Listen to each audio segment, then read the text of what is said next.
Pues damos la bienvenida a todos los que nos hacen favor de estar aquí. Eh, Todos muy bienvenidos. Vamos entonces a dar inicio a la conferencia del día de hoy, que forma parte del ciclo de conferencias del proyecto PAPIT Barroco y Humanismo. Y el día de hoy tenemos el honor de contar con la participación de la doctora Virginia Aspe, de quien voy a mencionar una muy breve semblanza. Y ella es doctora en filosofía por la Universidad de Navarra, España. Es una brillante y talentosa investigadora de la Facultad de Filosofía de la Universidad Panamericana, donde dirige el Seminario de Filosofía en México. Es directora del Seminario Novohispano en la misma universidad. También es tutora adscrita al área de Filosofía Política del programa de maestría y doctorado en la UNAM. Una de sus líneas de investigación ha sido la influencia de Aristóteles en el pensamiento novohispano, lo que la ha llevado a identificar la presencia de criterios aristotélicos renacentistas en autores como Alonso de la Veracruz, Bartolomé de las Casas, Bernardino de Sahagún y Sor Juana Inés de la Cruz, entre otros. Ha publicado innumerables artículos y libros que han ayudado a otros investigadores a adentrarse por la difícil senda de los estudios filosóficos del período novohispano. Así, entre sus publicaciones tan solo destacamos los siguientes libros: Tomás Moro y Vasco de Quiroga, Utopías en América; Francisco de Vitoria en la Escuela de Salamanca y su proyección en Nueva España; Aristóteles y Nueva España; Las aporías fundamentales del período novohispano; y su libro más reciente, que consta de una investigación en torno al concepto de libertad en Sor Juana Inés de la Cruz. Te agradecemos enormemente, Virginia, y te damos la palabra. Muchísimas gracias.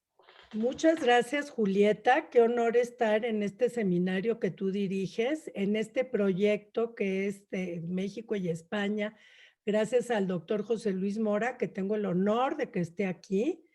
Y pues gracias a todos los participantes. Aquí veo muchos colegas del seminario en que yo estoy con Julieta, colegas del seminario de la Panamericana, filósofas, está Manuel Cuellar, Rosario, Gaby Llanos, todos, muchísimas gracias a todos por estar aquí, todos colegas míos y de los que todos aprendo.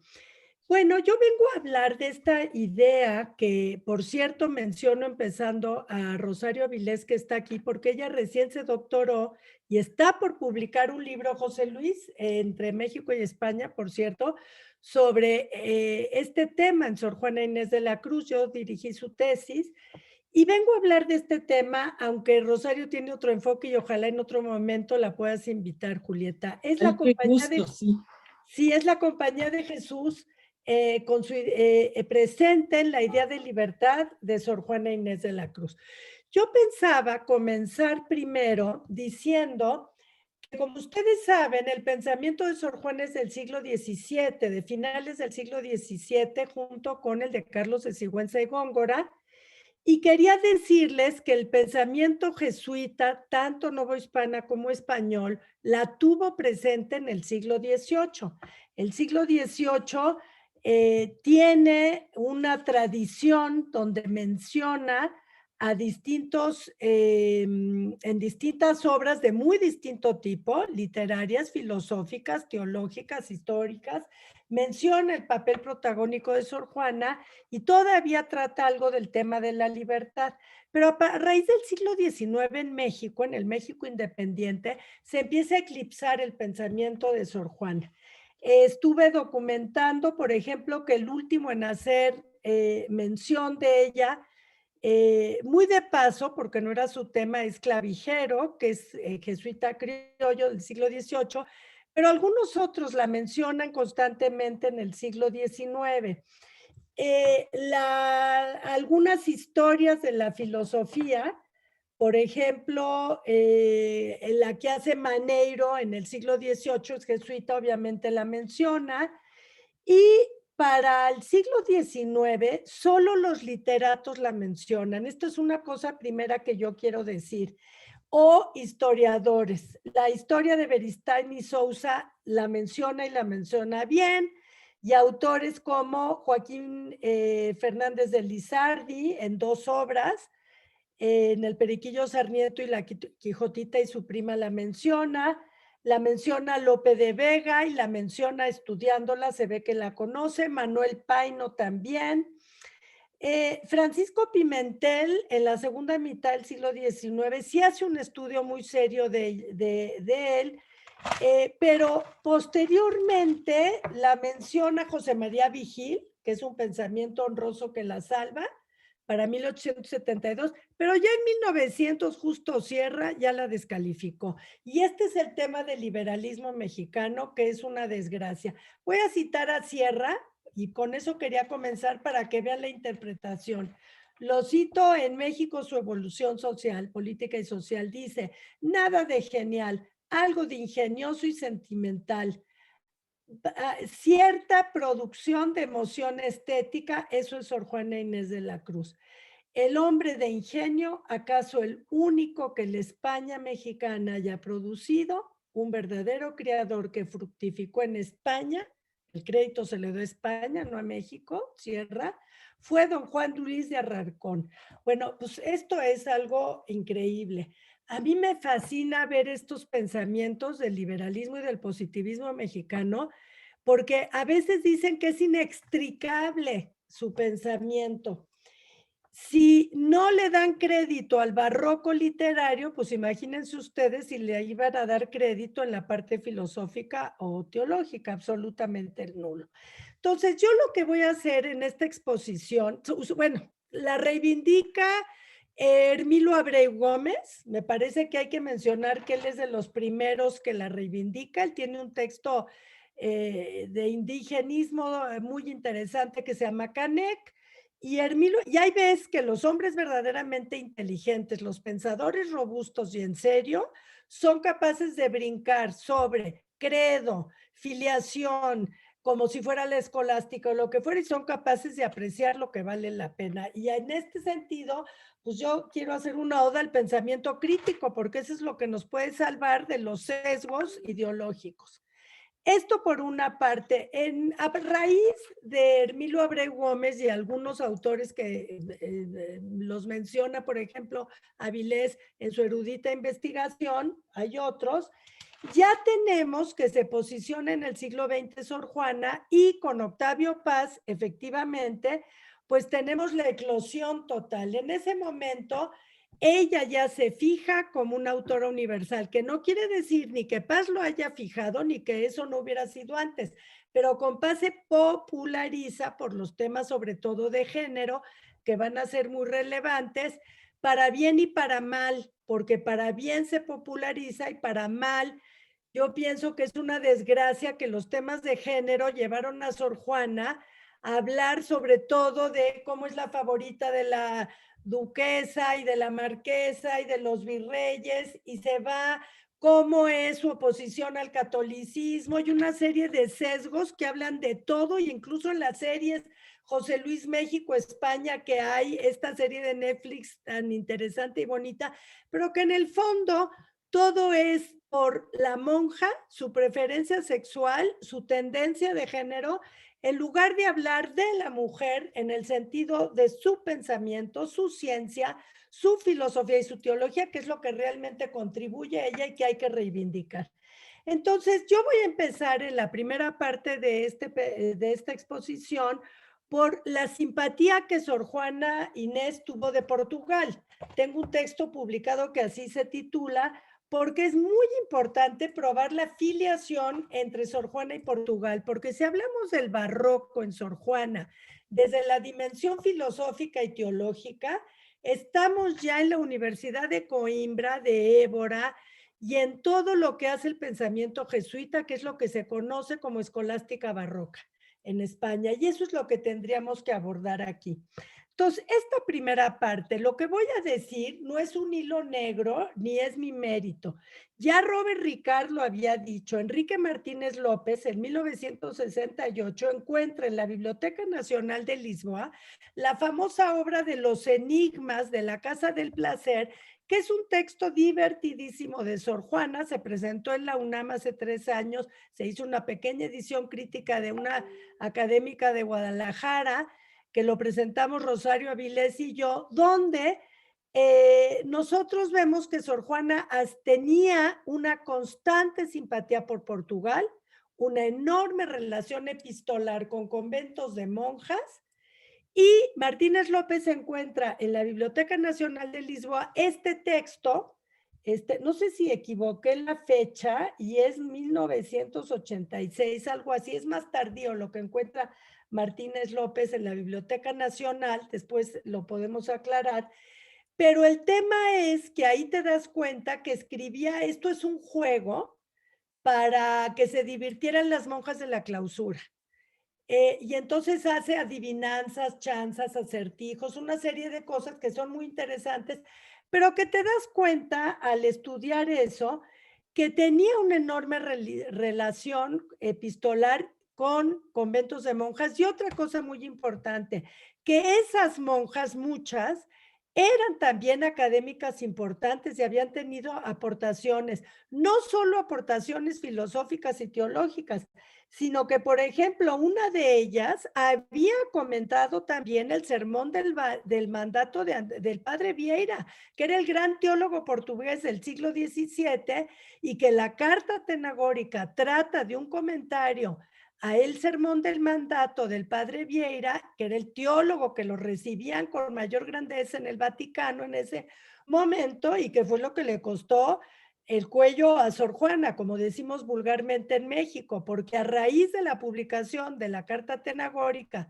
que la publica el Manuel Fernández de Santa Cruz, el obispo de Puebla, es cuando Núñez de Miranda, su confesor jesuita, le dice: me desobedeciste, te dije que ya no hicieras nada, y empieza pues todos los dramas que han dado lugar a tantas ficciones sobre un complot en Sor Juana, pero que sí efectivamente tuvo un conflicto ahí que desencadena otros hechos. Entonces, la Carta Atenagórica tiene directa relación por Portugal. Esto es lo primero que yo quería sentar aquí. Recordemos que Portugal fue parte de España entre 1580 y 1640. Sor Juana es de finales del siglo XVII, pero todavía está ese resentimiento portugués en torno a España, y esto es un tema que se ha soslayado mucho en el contexto filosófico y teológico de los autores que yo estudio del siglo XVII y XVIII novohispanos y que son claves, porque hasta el duque de Braganza en 1640, que ya se erige en mandato, pues los celos entre España y Portugal son importantes. Recordemos que la Inquisición portuguesa expulsó a los jesuitas, que fue muy dura contra los jesuitas. Todo esto es un run muy importante en el contexto español y portugués. Recordemos el famoso sebastianismo, esa teoría de que el Sebastián I, difunto rey de Portugal, iba a volver para reivindicar el poderío portugués, quitando la monarquía hispánica que lo había absorbido. Esto es un sentimiento nacional y expansionista muy importante que hemos menospreciado al estudiar estas filosofías barrocas, porque recuérdense que la bula de Alejandro VI desde el siglo XVI, pues esa bula alejandrina divide en dos, es un español, es un Papa Borgia, y le acaba tocando, esa línea imaginaria le dejó nada más Portugal, perdón, Brasil a Portugal, y el resto del mundo nuevo le tocó a España. Todo esto es tremendo. El Tarzado de Tordesillas, muy anterior, en 1491-94, todo lo que implicó de las navegaciones. el propio teólogo Vieira, antes de ser tan famoso, estuvo encarcelado. Él vivió en Brasil, es portugués, vive en Brasil y estuvo encarcelado por su sebastianismo político. Todo esto tenemos que estudiarlo para entender la relación tan peculiar entre España y Portugal, y entender la escolástica barroca de Portugal con Suárez y Molina, que es de lo que yo voy a hablar aquí. Entonces, Suárez estudia en Salamanca, como sabemos, en la Universidad de Salamanca en España. Sí, muy bien, pero su producción va a ser casi toda en Portugal, en la Universidad de Coimbra, y luego tenemos a Luis de Molina en Évora. Luis de Molina estuvo un tiempo en Coimbra. A mí me encanta el personaje, ha de haber sido de un genio tremendo. Se peleó con su profesor, decidió que Fonseca le había fusilado unos trabajos, renunció y se largó a Évora en vez de quedarse en Coimbra. Es un tipo que a mí me fascina estudiarlo, tanto filosófica y teológicamente como personalidad. Le hemos dado poca importancia a Molina, hay que darle más importancia. Y pues lo que pasa con la Compañía de Jesús, con los jesuitas en Portugal, es que desde ahí va a ser el bastión de las ediciones conimbricenses, el bastión de un saber más racional, más de ciencia aplicada, en donde van a traducir y a producir ediciones directas de Aristóteles y van a estar haciendo una serie de producciones nuevas en técnica, ciencia y naturalismo aristotélico con los nuevos avances del siglo XVII en la ciencia que van a dar la particularidad a este pensamiento. Pero miren, aquí acabo esta primera parte. Comparar el caso criollo novohispano con el caso portugués. Generalmente lo que se dice, y se dice mal, es que Sor Juana opta más por la escolástica española y no se da importancia a la portuguesa, porque precisamente se dice que Portugal ya era un principado, y es verdad, cuando ella ya tiene su propio gobierno, ya no es parte de la monarquía, y se sesga, se tiene ahí un error de interpretación, pero lo que hay entre Portugal y el criollismo novohispano del siglo XVII es un sentimiento común contra España y a favor de España también, porque todo se le debe, una serie de cosas sumamente importantes en la cultura, pero es esta ambivalencia, esta tensión tan particular en donde más bien el sentimiento portugués, el sentimiento lusitano hacia España, es el que tiene el criollismo novohispano tardío del 17, de fines del 17 y del 18 hacia España. Acuérdense que es hasta el siglo XVIII que empieza en México el término gachupín, que ya es un peyorativo. Son los recién migrados, los que no han trabajado la tierra, los que no han hecho economía aquí en México. Hay muchas clases de españoles para finales del 17 y sobre todo en el 18, y no todos tienen el mismo rango. Clavijero, en su historia antigua, en el prólogo dice, son mexicanos los españoles que han trabajado aquí y se la han jugado aquí. También los mestizos, también los criollos, también las castas, también tales. Asume a todos ya como mexicanidad, pero no el guachupín, que es el recién migrado por estas políticas borbónicas. Entonces, hay mucho que hay que matizar ahí. Yo estoy muy metida en este tema de las tradiciones basada en el método de Quentin Skinner, porque desde ahí es donde tenemos que trabajar esto. Entonces, esta escolástica barroca de Portugal, que es jesuita, es muy interesante. Y aquí voy a hacer un pequeño excursus. El libro, por ejemplo, de la Universidad de Salamanca, hay muchos que se han producido, pero por ejemplo, el de Belda Plans, es un libro que estudia, hay muchos otros que yo he visto que ustedes han estudiado, el de Blandín Barret Krieger, muchos. Hablan de la escuela de Salamanca como una escuela prioritariamente teológica. Entonces, esos textos están bien si quieren hablar de la Facultad de Teología. Yo lo que he estudiado es la Facultad de Artes, y la Facultad de Artes ni era dominica, ni era teológica, era un protagonismo prioritariamente agustino, y ahí es donde tú puedes empezar a entender la cátedra novohispana, que es de Alonso de la Veracruz, que es agustino. Entonces, empiezas a ver que es diferente, no es que yo quiera borrar España, es que no podemos simplemente decir son escolásticos a la manera de Francisco de Vitoria y Soto y tal. Pues esa es una imprecisión, tenemos que avanzar más sobre eso.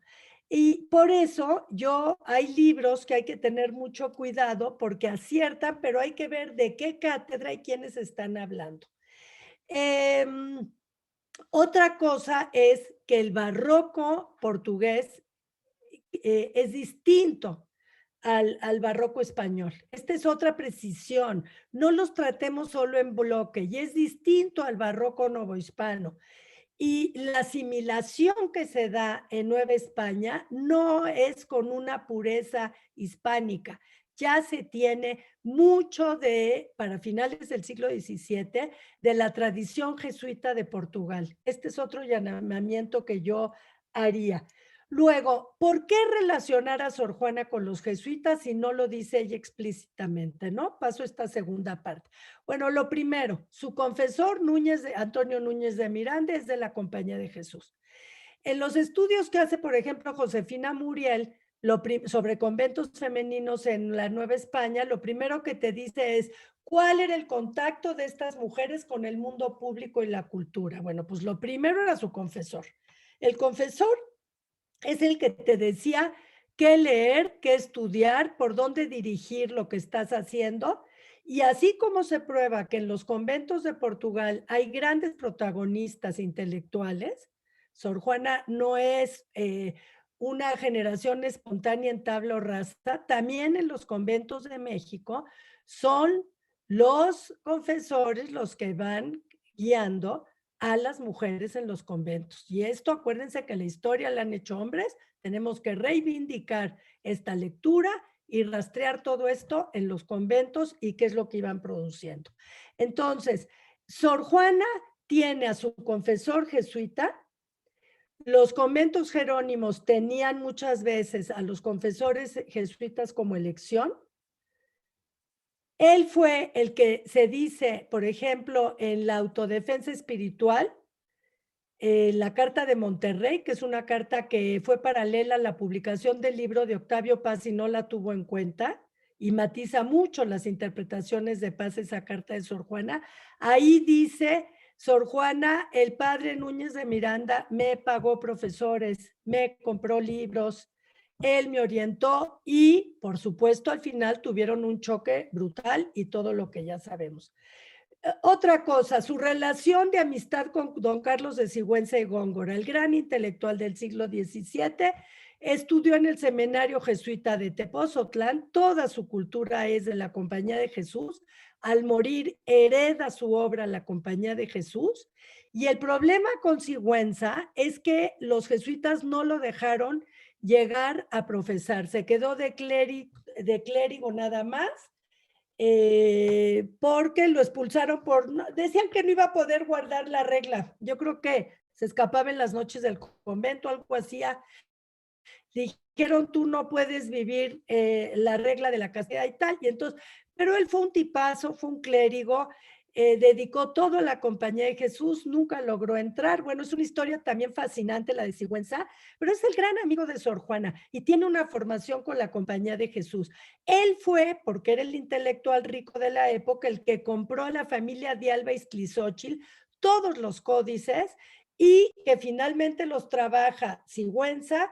Después heredan a la Compañía de Jesús y los trabaja Clavijero y hasta hoy en la Universidad Iberoamericana, que ahí está la biblioteca Clavijero. Entonces, fíjense todo lo que voy diciendo, ¿no? Coimbra, fuentes directas,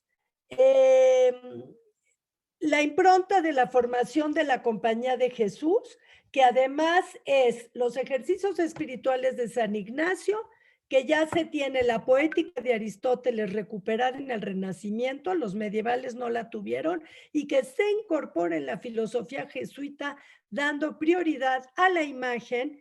Y piensen ustedes que los códices mexicanos se hacen en imágenes y la importancia que va a tener esto para la tradición jesuita. Todo esto aunado al gran detonante e inflexión, los jesuitas en Puebla finales, a mediados del siglo XVII y finales, Núñez de Mir, que están traduciendo textos de Luis de Molina sobre la polémica auxilis. Aquí entro en un texto clave. El gran autor que recupera esto es Ramón Curi Camacho. Tiene una obra donde documenta todas las polémicas que se van dando, las traducciones que hicieron los jesuitas de Portugal, los cuales nunca se metieron en una bronca como en España sí les pasó en contra de los dominicos. Aquí pasaron como mantequilla, no hubo bronca y fueron impactando en el tema de la libertad a los criollos, que va a ser el primer antecedente de la independencia de México, porque los van persuadiendo de su ingenio y de sus posibilidades.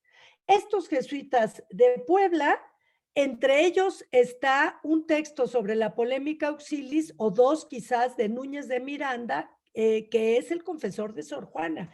Es decir, vuelvo a la pregunta, ¿de dónde saca Sor Juana su idea de la libertad? Sor Juana lo saca de la formación intelectual que tiene, no es la universidad, no es la escolástica, en el sentido tomista de la palabra, que ella tiene textos muy tomistas y muy escolásticos, pero con un sesgo, una inflexión, que es esta formación jesuita. Suárez es escolástico, Luis de Molina también, pero ya en el barroco de una época distinta. Después de esta playa de que son Vitoria, Soto y todo, esta grandiosa escuela, pero que aquí ya estamos en otro momento.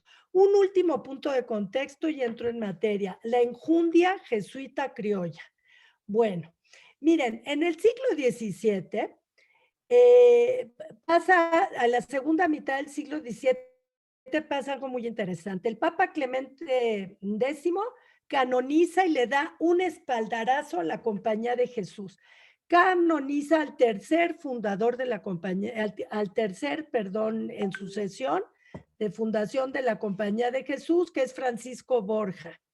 Entonces, tenemos que sean, fíjense lo raro, con lo que tarda la iglesia en canonizar, y aquí tenemos que en unas décadas se canoniza al fundador, al sucesor e inmediatamente al tercero. Es un espaldarazo a la Compañía de Jesús.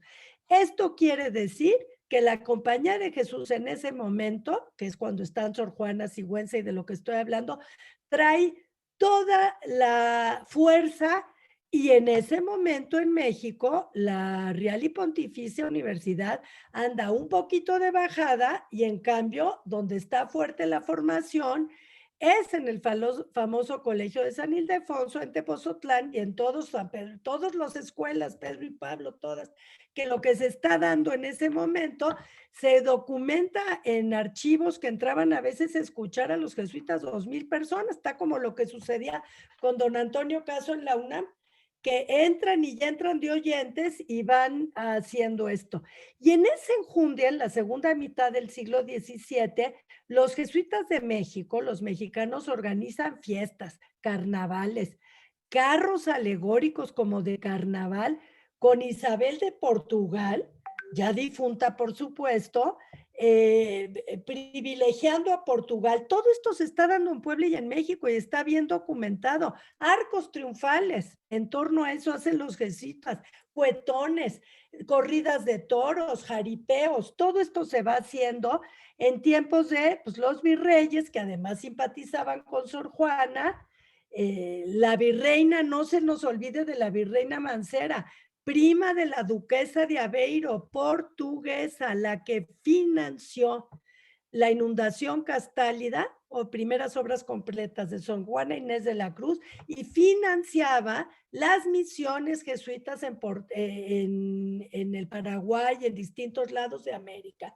Pues aquí ya Portugal tiene un protagonismo que es muy raro que no lo hayamos entendido antes. Esta espiritualidad lusitana tiene un matiz diferente, es escolástica, pero en Portugal hay mucha mística. Manuel Fernández de Santa Cruz, el obispo de Puebla en ese momento, está documentado cuántos libros encargaba en Carabelas que le traían sobre mística.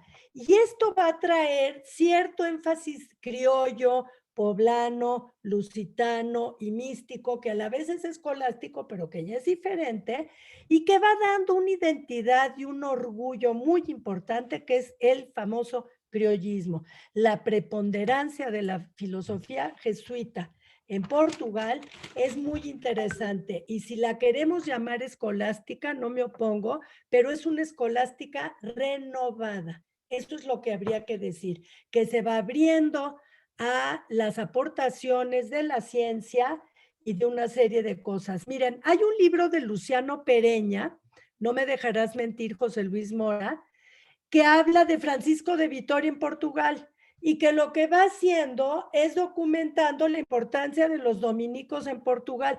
Eso mismo yo encontré en la Universidad de Navarra, pues es mi alma mater, porque ahí me doctoré, pero yo no puedo estar de acuerdo en que todo el protagonismo se lo den a los dominicos y a Vitoria. El papel protagónico jesuita es importantísimo. Este libro de Pereña lo que hace es hablar de que sí, la primera cátedra fue dominica y la segunda es verdad, hasta la tercera fue Suárez, pero a partir de entonces ya el espaldarazo papal es la contrarreforma frente a Lutero y que está liderada por los jesuitas. Y como decía el secretario general Acquaviva, que incluso a veces se dice que es cofundador con Loyola por todas las constituciones que hace para la compañía, decía que lo nuestro es un tomismo evolucionado, una palabra inimaginable en Vitoria. Entonces, aquí vamos viendo opciones preferenciales. Tienen ya humanismo erasmista, tienen una importancia a la razón. El Suárez es el primero que habla de filosofía cristiana. Eso no existía en los dominicos. Filosofía cristiana, ellos hablaban de teología. Filosofía cristiana es bajar al nivel de la razón unas cuestiones claves que donde el eje va a estar en el humanismo. Todo esto se va haciendo con Portugal, que se vuelve, fíjense, Portugal fue fundado como un centro científico. Ese fue el interés que tuvo, no como algo teológico, como fue Salamanca. Fue cuando Juan III, esposo de Isabel de Portugal, que es hermana de Carlos V, hace esto, la petición que hace es crear un centro científico. Esto ya es algo nuevo, es algo diferente lo que pasa en Portugal. Y la tercera cátedra prima es de Suárez, y entonces ya empieza esta novedad de la que estoy hablando, ¿no? Pero un último punto que ya es filosófico y sistemático. Suárez y Luis de Molina no se pueden entender sin el protagonismo de Martín Lutero. Y esto es otra cosa que a veces no nos damos cuenta.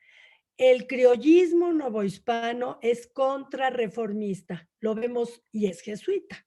Lo vemos muy bien en el arte, en el barroco, que estudiamos con Julieta en este maravilloso seminario, pero lo vemos poco en el terreno de la ciencia, de la filosofía y de las ideas, y es donde tenemos que poner las tintas. Miren, Acquaviva, que expone las constituciones, siempre recomienda a los pensadores jesuitas de Portugal que tengan ya ellos una participación activa en teología.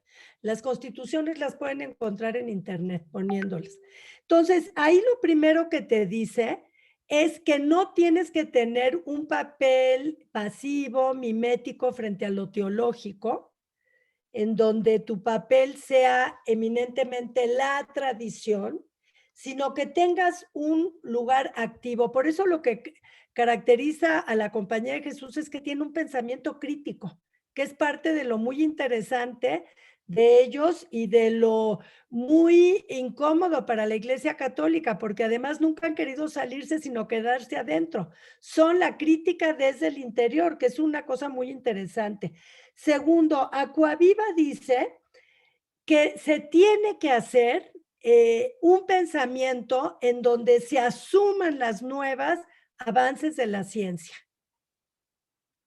Y tercero, que no sigan el argumento de autoridad en cuanto a Aristóteles y Tomás de Aquino, pero que prioritariamente pongan atención a lo que dicen los propios colegas de la orden. Aquí ya hay un movimiento absolutamente diferente. Y cito al filósofo y teólogo contemporáneo, Manuel Lázaro Pulido, que en un texto sobre Suárez dice que en realidad lo que se operó con Suárez fue un movimiento intelectual hacia el sujeto, por el tema de las pasiones y el tema de la libertad. Es decir, el movimiento hacia el sujeto por las pasiones y la libertad, dice Lázaro Pulido, es la inflexión que prueba el paso de la Edad Media al Barroco en todo lo que es este movimiento español y portugués. ¿Qué hacen entonces en su currículum? Una sistematización del saber.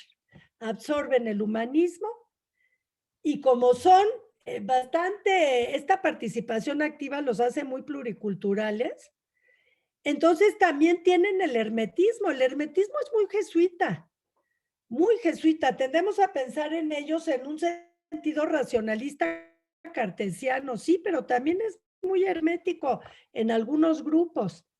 Es heterodoxo. Tiene cierta mística, que la escolástica no la tiene. Tiene una vuelta a las fuentes. Absorbe la metodología matemática. Es un movimiento pedagógico, prioritariamente educativo. Y recuerden la tesis metafísica de fondo. No hay distinción real entre la esencia y la existencia.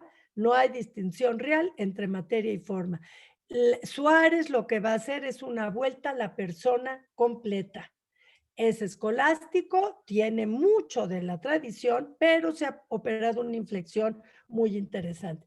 Bueno, si uno ve el poema Primero Sueño y la carta tenagórica, todo lo que acabo de decir, van a decir, si ahorita acabando esta conferencia, José Luis Mora se va a leer el Primero Sueño de Sor Juana o la carta tenagórica, va a decir, ahí está todo eso. Porque lo que tenemos en el poema de Primero Sueño de Sor Juana es la descripción de un eclipse, y ya se demostró que eso es lo que está haciendo.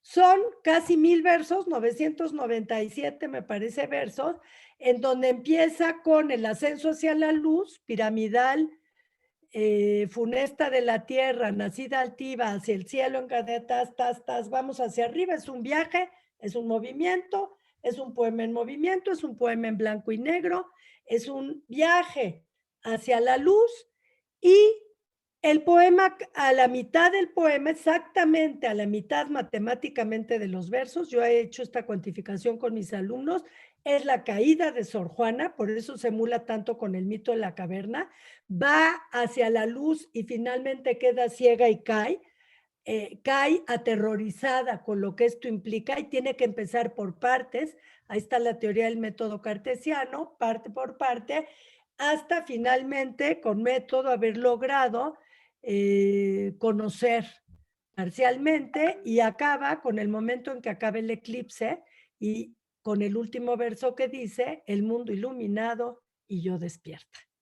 Entonces, este es un viaje intelectual, es la búsqueda del conocimiento no ético. Es increíble que hayan gentes que lo quieran ver desde una dimensión cristiano-mística. Sor Juana no tiene nada de eso. Lo que hace Sor Juana es un viaje intelectual y es la búsqueda que todo filósofo y todo intelectual tenemos en nuestra vida, seamos creyentes o no, de tener la visión no ética, de lograr tener esta visión intelectual, el theorein de algo, y se va haciendo a través de hermetismo, barroco, es conceptista, mezcla la ciencia, como expliqué en las características del método de la Compañía de Jesús, y por ejemplo, y con esto acabo el Primero Sueño para entrar en la carta tenagórica, hace la descripción del movimiento circulatorio de la sangre. Harvey, el inglés del siglo XVII, había explicado esto, y con eso se desmitificaron muchas cuestiones de humores y de cuestiones distintas que se venían interpretando el organismo humano, y es absolutamente mecánico. Y ella sí explica el corazón y el pulmón y una serie de cosas a lo largo del poema. Entonces, estamos frente a este peculiar sincretismo muy valioso, muy racional, aunque sea hermético, y muy valioso. Y la carta tenagórica es algo que come aparte. Este es en el que se dedicó, yo el libro que recién publiqué en el 2018, Approaches to the Theory of Freedom, en Sor Juana Inés de la Cruz, la aproximación a la teoría de la libertad en Sor Juana. Mi texto de lo que más trabaja, aunque toca ambos, es el poema Primero Sueño. Y en cambio, en el texto Por salir a la luz de Rosario Avilés, ella lo que más se mete es en la carta tenagórica. Yo diría que Avilés empieza donde yo acabé, que es, hoy les voy a hablar de dónde yo acabé y en otro momento que ella hable de lo que ella hizo. Entonces, esta carta, bueno, algo muy importante de la carta tenagórica, en donde la hipótesis que presento ustedes es que en la idea de libertad está presente el pensamiento de Suárez y de Luis de Molina y esta simpatía por Portugal, pues es una carta que publica en 1690. ¿Por qué hace Sor Juana, 40 y tantos años después, un análisis del sermón del mandato del Jueves Santo que hizo el teólogo portugués, el teólogo portugués Vieira, ¿no? Esta es la primera pregunta que habríamos de hacernos. ¿Por qué lo hace? Ya lo había hecho mucho tiempo antes, Soror, Margarita Ignacia y algunas otras monjas portuguesas, comentar el sermón del mandato. O sea, es algo que ya se había hecho. Pero ¿por qué lo hace ella tanto tiempo después? Entonces, este es algo que nos tendríamos que preguntar. Ahí es donde yo uno este sentimiento lusitano contra España con el criollismo de Sor Juana, hacia España y hacia Portugal. Uno eso porque no tendría razón de ser un texto tan viejo que se volviera a posicionar. Esta es una primer cosa, ¿no? Es un juicio de lo que dice Vieira.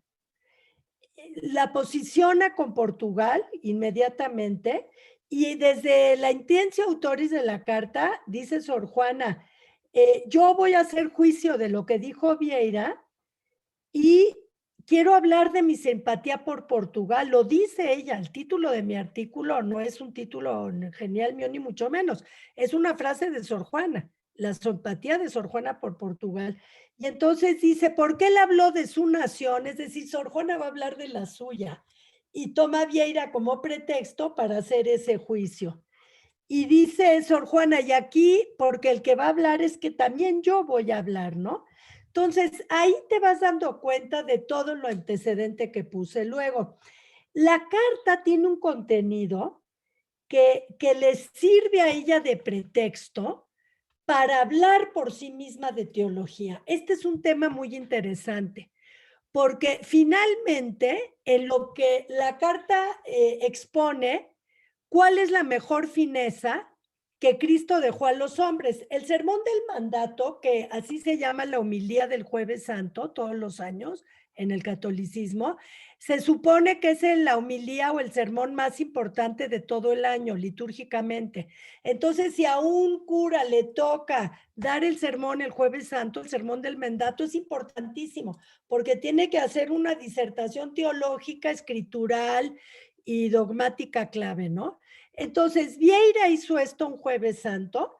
Lo que dijo fue disertar sobre cuál fue la mejor fineza que Jesús dejó a los hombres y simplemente va a exponer qué dijo, cómo interpretó la mejor fineza San Juan Crisóstomo, padre de la iglesia, cómo interpretó la mejor fineza para los hombres San Agustín y cómo la interpretó Tomás de Aquino. Entonces, es una cosa conocida que uno dijo que la mejor fineza fue la mejor fineza fue, por ejemplo, uno de ellos dice que es haber lavado los pies, el día del lavado de los pies, que es precisamente el Jueves Santo, porque al hacerlo se humilló de tal manera que nos dejó la manera como tendríamos que ser los cristianos, ¿no? Esa es una primera. Otro sería el haberse quedado humillado en las especies del pan, porque es lo más ínfimo material y ahí él queda, que es la Eucaristía. Entonces, se va buscando qué fue lo que dijeron los teólogos, pero eso estaba escrito desde los padres de la iglesia en toda la tradición. No hay ninguna novedad en Sor Juana. Sor Juana dice que eso dice el padre Vieira, pero que eso ya lo habían dicho muchos y que no crea Vieira que está aportando nada novedoso. Pero después dice que Vieira intentó decir algo nuevo y no dijo nada.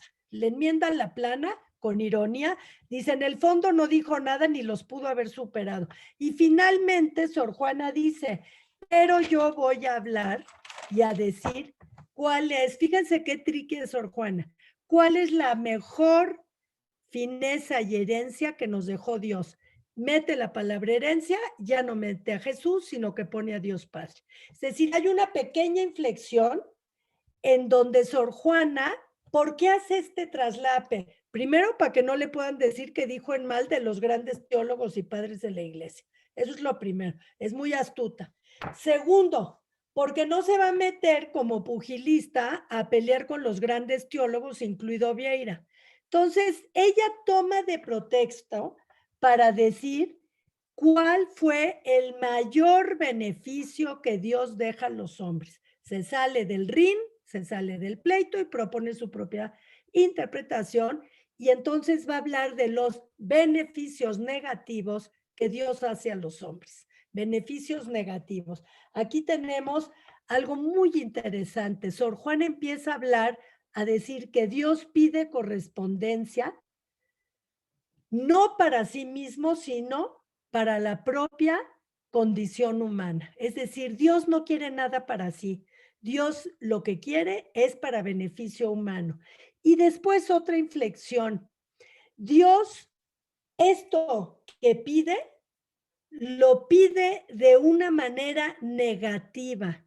Porque si Dios, que todo lo puede, diera más favores a los seres humanos, dice Sor Juana, más grande sería la cuenta de todo lo que le debemos. Pero Dios es tan bueno que no nos pide nada para nosotros, Él se retira y lo pide para los seres humanos. Si hay atrás una dimensión muy jesuita de esta idea política de que la realidad, la grandeza de nuestro credo, de la religión, está precisamente en el humanismo, en lo que tú hagas. Por eso la teología jesuita de la libertad tiene un impacto político. Todo lo que se va haciendo redunda para el ser humano. Ya no es el hombre miméticamente obedeciendo para Dios, sino que es el hombre haciendo la obra del mundo, porque eso es lo que pide Dios. Nada para sí, todo para que se vaya haciendo en este mundo. Es una responsabilidad muy grande. Y entonces viene la última parte de la carta tenagórica. Es menester, la cito directamente a Sor Juana, acordarnos que Dios dio al hombre libre albedrío con que pueda querer o no querer, obrar bien o mal, sin que para esto pueda padecer violencia, porque es homenaje que Dios le hizo y carta de libertad auténtica que le otorgó. Es decir, ¿cuál es el mejor beneficio que Dios da a los hombres? La libertad. Pero entonces sí tenemos el tema de la autonomía de la libertad. Desde luego no soy anacrónica ni lo veo a la manera kantiana, que es muy posterior, pero es la propuesta católica contrarreformista de la autonomía de la libertad frente a Lutero. Ojo, porque aquí tenemos otro planteamiento sobre la libertad. Fíjense cómo el origen es teológico, viene de la polémica auxilis, pero lo que está diciendo es que Dios dio al hombre libre albedrío para que el hombre pueda querer o no querer. Dios no hace violencia, no lo impone, porque Dios le da carta de libertad auténtica. Y pongo y leo textualmente la conclusión de Sor Juana.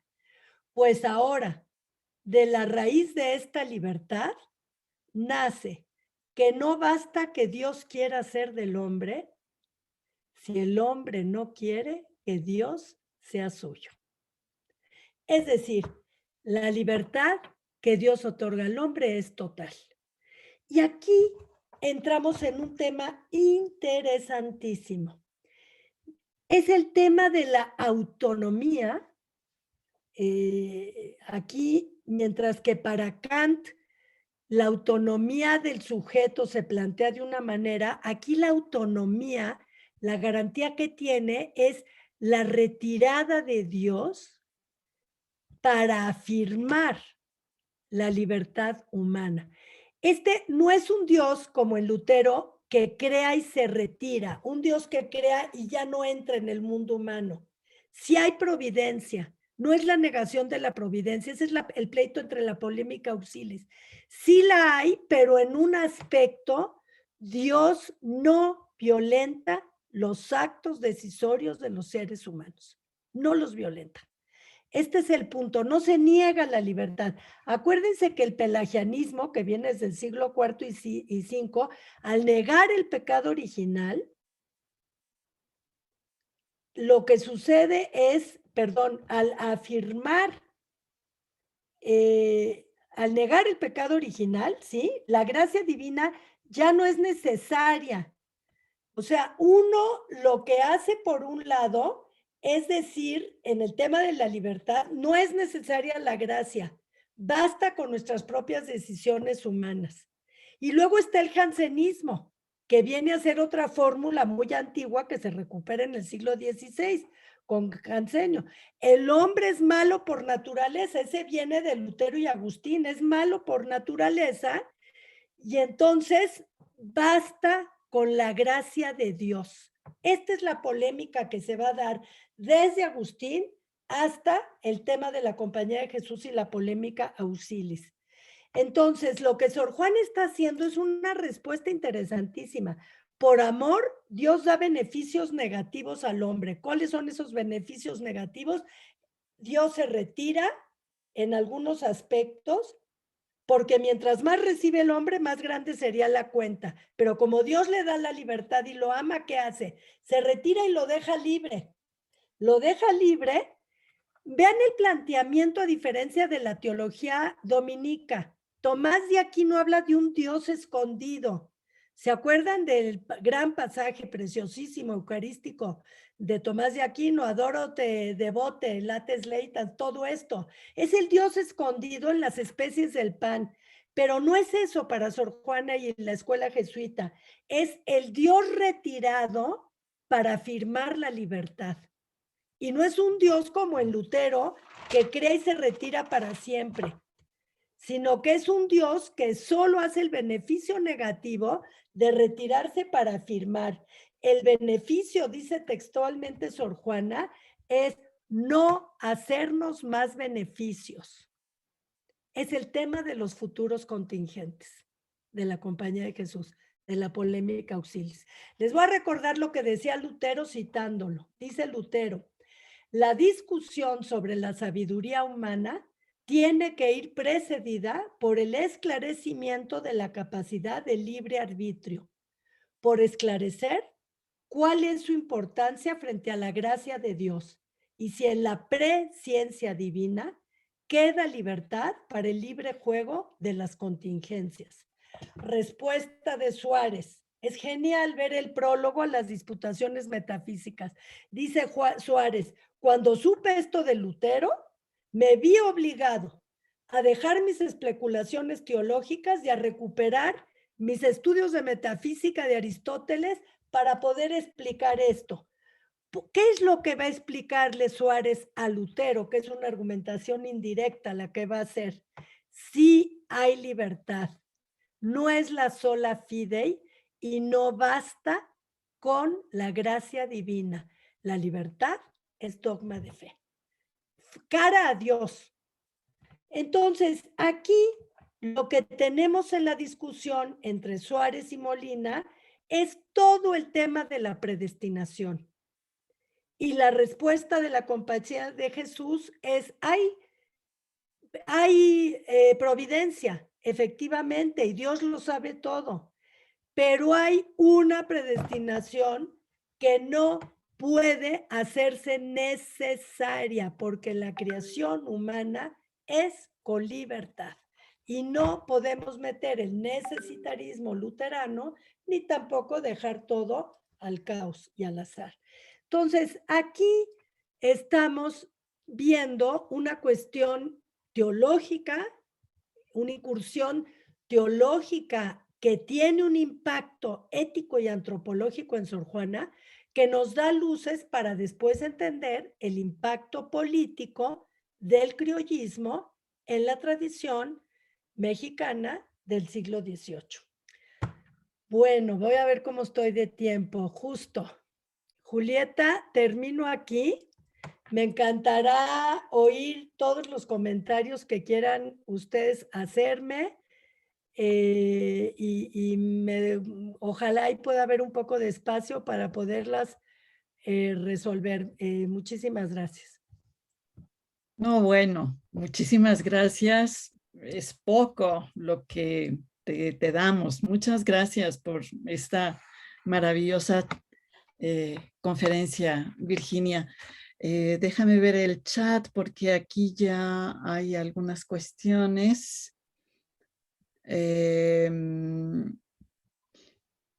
Bueno, no, que te dan las gracias. Se disculpa Pedro Calafate. Ay, qué Y lindo que entró. sí, pero se tuvo que retirar. Y bueno, si alguien quiere iniciar, tenemos Le un mandé tiempo. yo el enlace a Pedro, mira que lo siento. Le he mandado el enlace al ver la orientación que estaba tomando la exposición de Sí, Virginia, le he escrito corriendo para que se conectara. Ay, José Luis, qué lástima. sí. Bueno, tenemos a Ernesto Gallardo, quien Qué alegría, levanta la mano. Ernesto.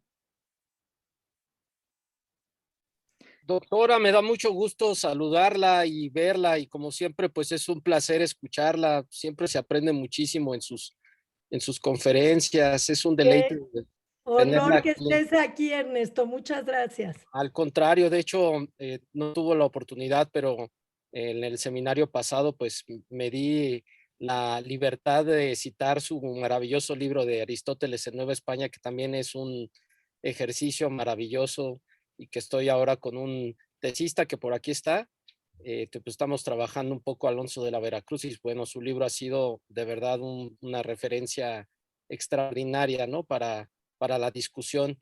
Y pues, Gracias, Ernesto. Nomás que pase la pandemia, hemos de juntarnos con muchísimo gusto. Yo tengo también otra dirección de tesis de Alonso y me encantará que nos juntemos los cuatro. oiga, pues será un honor enorme poder coincidir los cuatro y ahorita pues hay muchas cosas que decir, digo, creo que varios van a participar después de mí, así que pues me voy a limitar a preguntarle algunas cosas que me interesa saber sobre todo esto que decía de, bueno, que la pontificia venía hacia abajo y las escuelas jesuitas venían hacia arriba en el siglo XVII. Sobre todo se debe a este interés, a este impulso pedagógico, sobre todo en las artes científicas, que como dice usted venía desde la fundación de Coimbra. Estoy pensando, por ejemplo, en este autor, filósofo, también comentarista de Aristóteles, Alonso Guerrero, que se dio a la tarea de hacer un extenso comentario aquí en México sobre la física aristotélica, ¿no? Y bueno, el de Caelo, que fue también un texto que Fray Alonso comentó. Y además, esa otra pregunta, en ese sentido, ¿la escuela agustina y la escuela jesuita coincidieron, doctora? Es decir, tenían en ese sentido, porque dice usted en la Escuela de Artes Agustina en España, en Salamanca sobre todo, fue muy importante.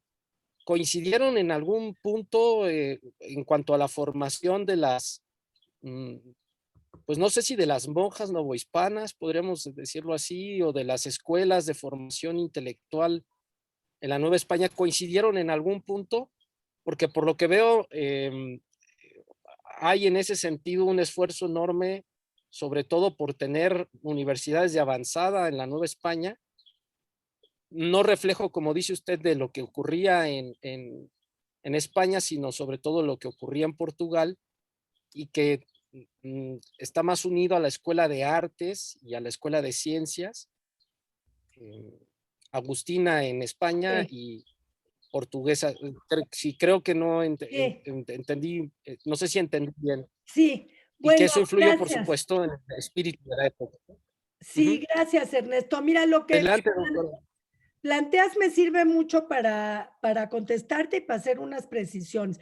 La importancia de España es abismal, no la quiero quitar. Solo quiero señalar el matiz de la importancia de Portugal que se ha soslayado, porque sí hubo una castellanización y también Aragón fue muy importante, como tú has de haber leído en mi libro, en los trabajos de traducción del Aristóteles bizantino.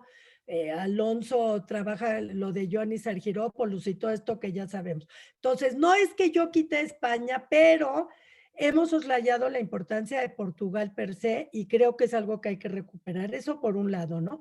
Por otro lado, sobre la Universidad de México, a ver, como ya demostró Mauricio Bechoy, antes gallego Rob Caful, pero en el libro de Mauricio de la filosofía en México es maravilloso, básicamente lo que se hizo desde el siglo XVI fueron comentarios a las obras de Aristóteles. Eso era algo que hacían de cajón todos los estudiantes en la Real y Pontificia Universidad, ¿no? Y se siguen haciendo hasta el siglo XVIII.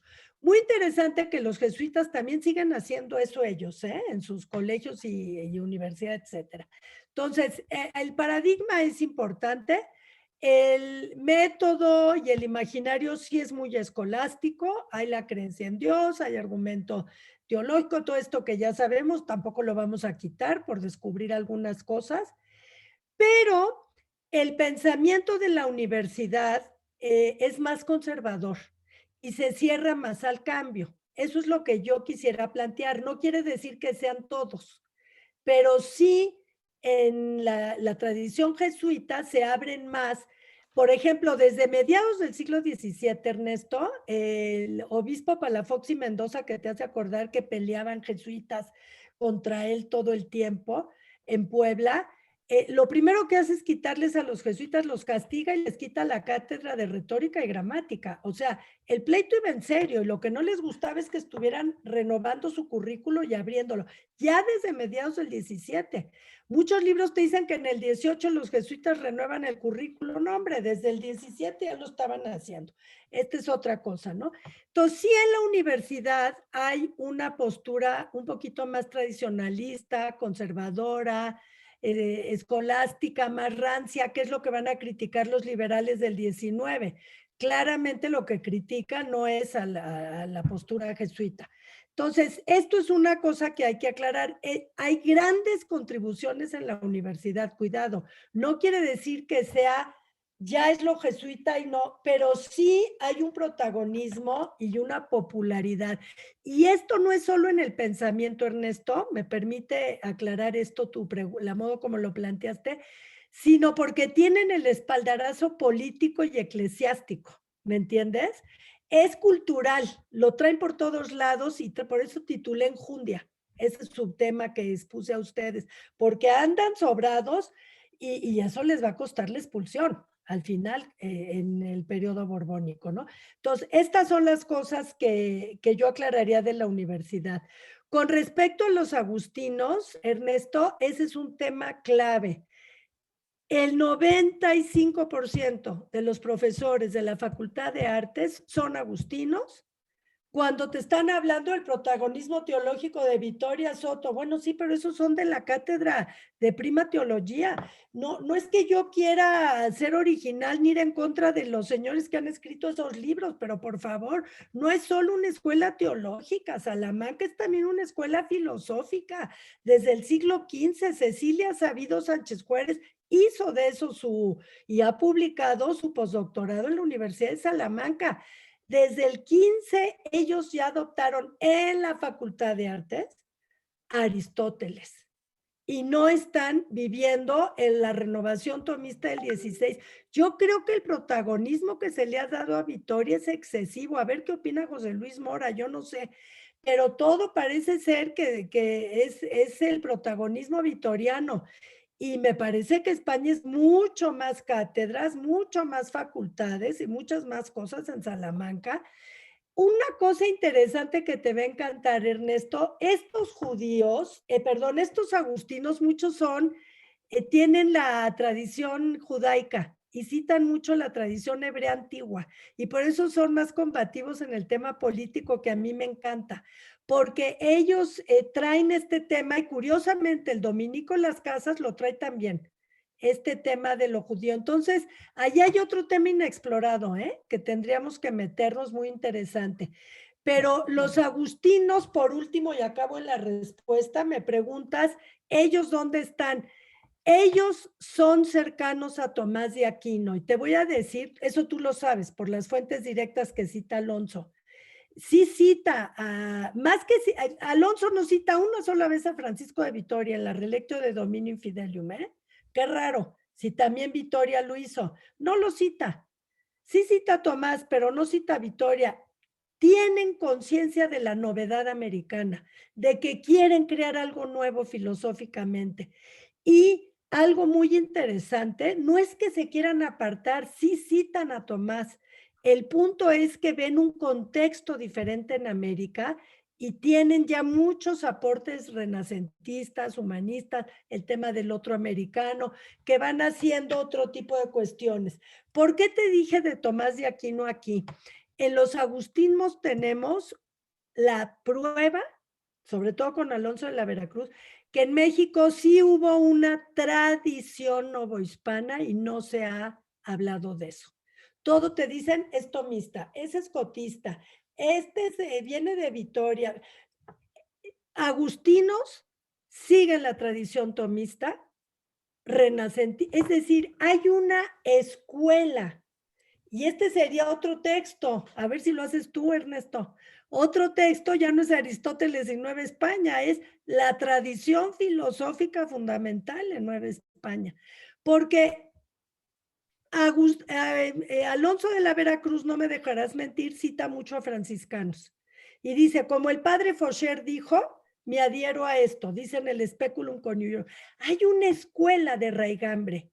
No hubo lo que pasó en Europa, por ejemplo, en la Universidad de París se peleaban a muerte dominicos contra franciscanos, y el chiste era a qué escuela seguían. Aquí hay una gran escuela y tradición americana que bebe de lo tomista, de lo escotista, de la tradición de Ockham, como ha demostrado Rovira y Carolina Ponce, y de tal y tal.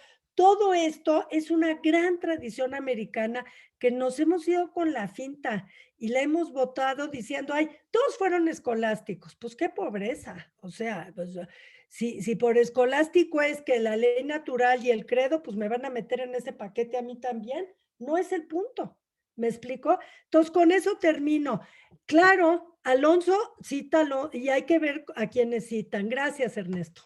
Al contrario, doctora, un placer como siempre escucharla. Wow. Muchísimas gracias. Qué respuesta tan interesante. Me quedo con esto último que decías, la importancia de observar que la tradición filosófica novohispana es un enorme conjunto de escuelas y tradiciones, y no solo ¿Sabes, Julieta, como hablamos de escolástica, que quiere decir pues escuela, pero ahí están en paquete todas las filosofías de la Edad Media y las teologías tan distintas? Pues aquí hay una gran escuela de todo esto que tú dices, ¿no? Sí, bueno, no sé si José Luis nos quiera comentar esto que preguntabas, ¿no? Su opinión sobre la escuela. Bueno, pues la amabilidad de Virginia casi me obliga a superar mi ignorancia en estos temas, ¿no? Qué Ha sido bárbaro. un placer escucharla y hay 2 o 3 puntos que me interesan mucho. Un tema menor es si hay algún artículo sobre Guadalupe del Encastre, a quien ha citado la mujer del duque de Aveiro, Sí, sí, que sí. patrocinaba las misiones de los jesuitas y parece que dejó escrita una gramática rudimentaria de lengua china para que los jesuitas tuvieran unos principios de conocimiento. Me encontré con una noticia sobre esta mujer estudiando a Oliva de Sabuco para un seminario de Julieta, y apenas sé nada de ella. Sí he estado en el monasterio de Setúbal, cerca de Lisboa, donde está enterrada la familia Lancaster o Lencastre, pero me encantaría saber si hay alguna monografía o algún artículo sobre esta mujer que la verdad es que me ha fascinado desde que leí esta noticia sobre ella, que además pidió separación de bienes con el marido para Sí. poder financiar estas misiones de los jesuitas. Bueno, ese es un tema un poquito menor. Bueno, menor no, pero muy concreto. Los 2 puntos, uno es de carácter histórico y otro de carácter más doctrinal, y muy brevemente.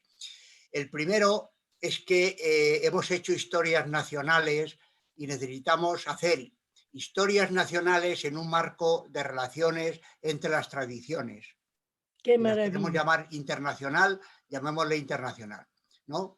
O sea, en España hemos hecho la historia de España porque no, mi generación en concreto, y mira que estudié en Salamanca, apenas durante la formación de la licenciatura se me habló nada de la escuela de Salamanca, ¿qué le voy a contar? Eran los años del positivismo al que se ha referido Virginia, que fue un positivismo devastador porque borró todo aquello que no le interesaba. Era una especie, en este sentido, de neoescolástica en el sentido peyorativo del término. Sí. Pero a la salida del franquismo todo iba en el pack, como ella ha señalado. Así que lo poco que sabíamos los estudiantes es que hubo una especie de efervescencia de la escolástica en el sentido humanista, que se preocupó por los derechos de los indígenas y luego se sumió en la contrarreforma y se murió, ¿no? Y yo en algún congreso he preguntado cómo es posible que un vigor como el que tuvo esta escuela de los 3 grandes jesuitas, ¿no? Vitoria, Soto, Melchor, no tuvo continuidad. Bueno, la respuesta que se me daba en aquel tiempo eran razones de tipo psicológico, es decir, que los discípulos no tuvieron el vigor de los maestros.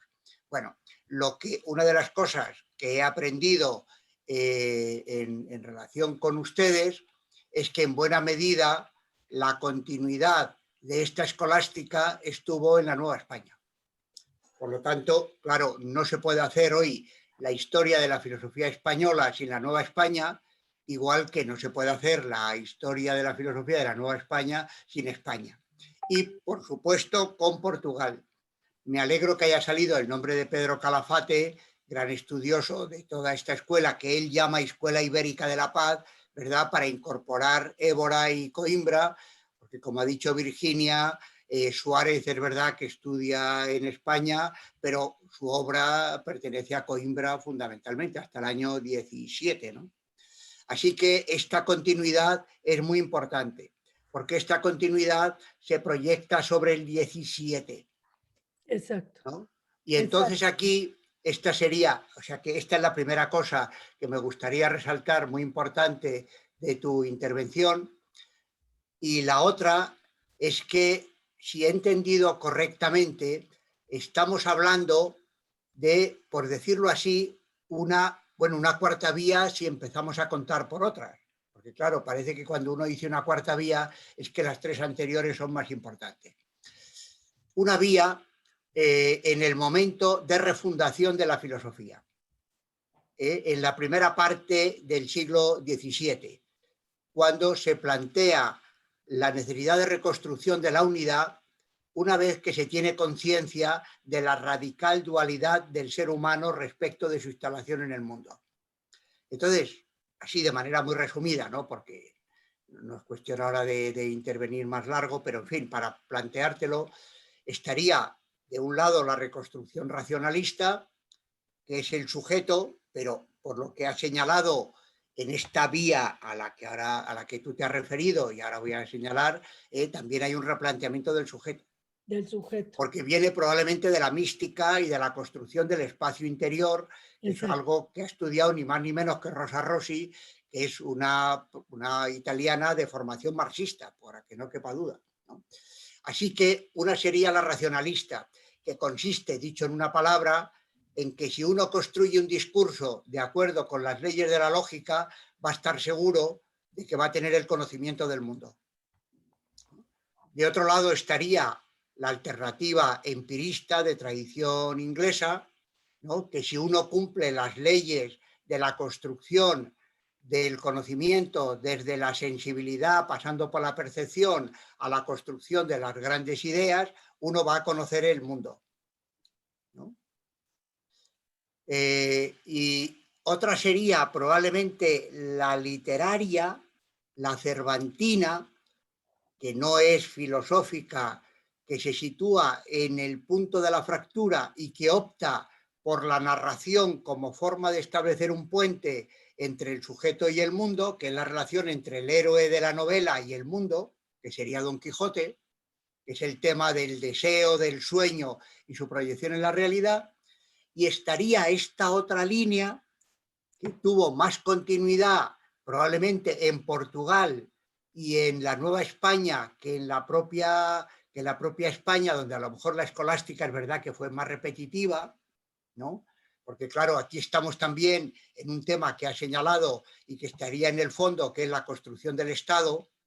Exacto. Y por lo tanto Descartes ya es un hombre de la corte, aunque con mucha influencia jesuítica, como bien sabes mucho mejor que yo, y Locke es un médico también de la corte y todo esto, ¿no? Claro, esto es muy importante. Los países de tradición católica, que tienen una construcción del Estado más lenta, a diferencia de Francia e Inglaterra, tienen esta vía, ¿no? Y esta vía tiene más proyección, si te he entendido correctamente, en la Nueva España que en España, ¿no?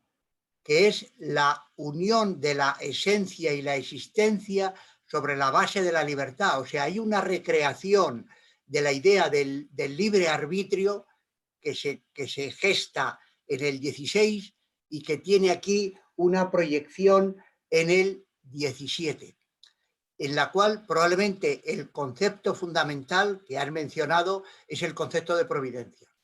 Y merecería probablemente la pena hacer una historia de la filosofía estudiando el desarrollo de la idea de providencia, que no desaparece de la tradición protestante, pero tiene otra función.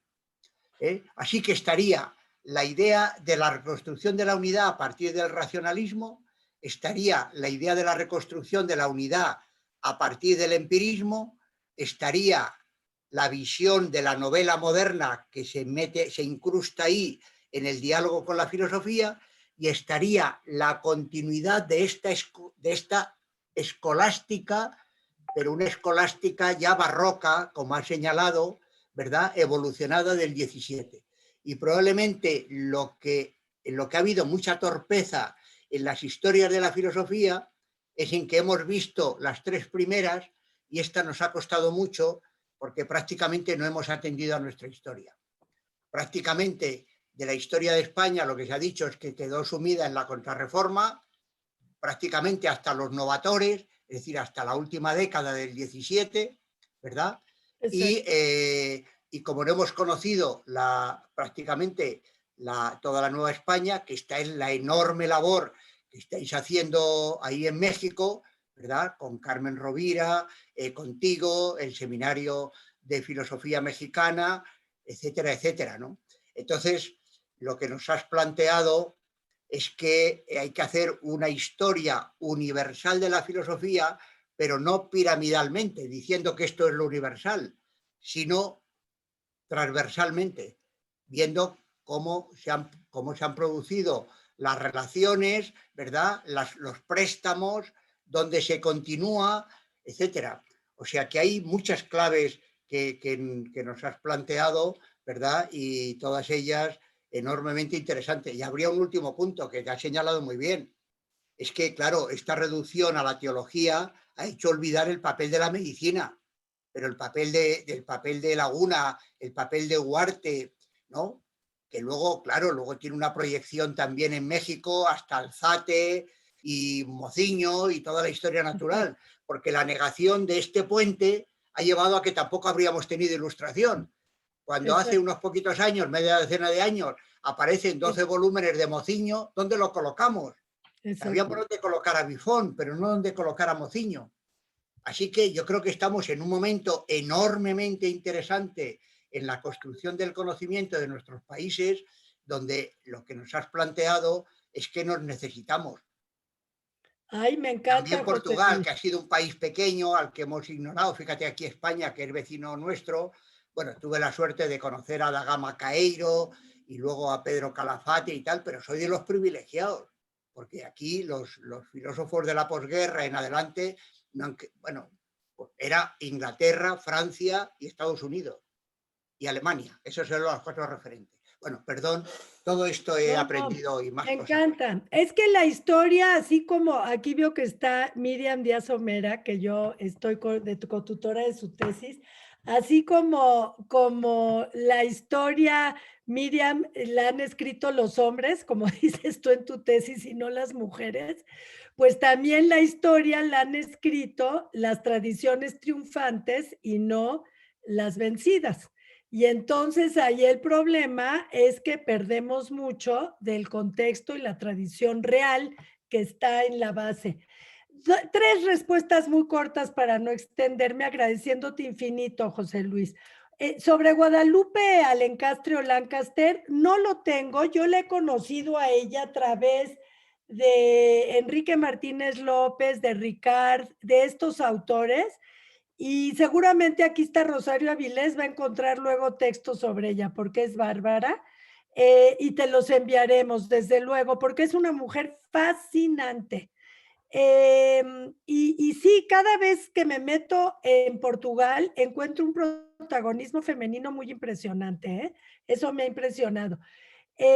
Otra cosa que quería decir es que sí yo no sé, José Luis, si el problema del protagonismo vitoriano y español fue por Franco, por el franquismo, que quiso reivindicar cuando financian mucho el CSIC y todo esto, la España católica frente a Inglaterra y todas estas cosas, que entonces se les da un protagonismo desmedido. Nadie quiere quitar a Vitoria.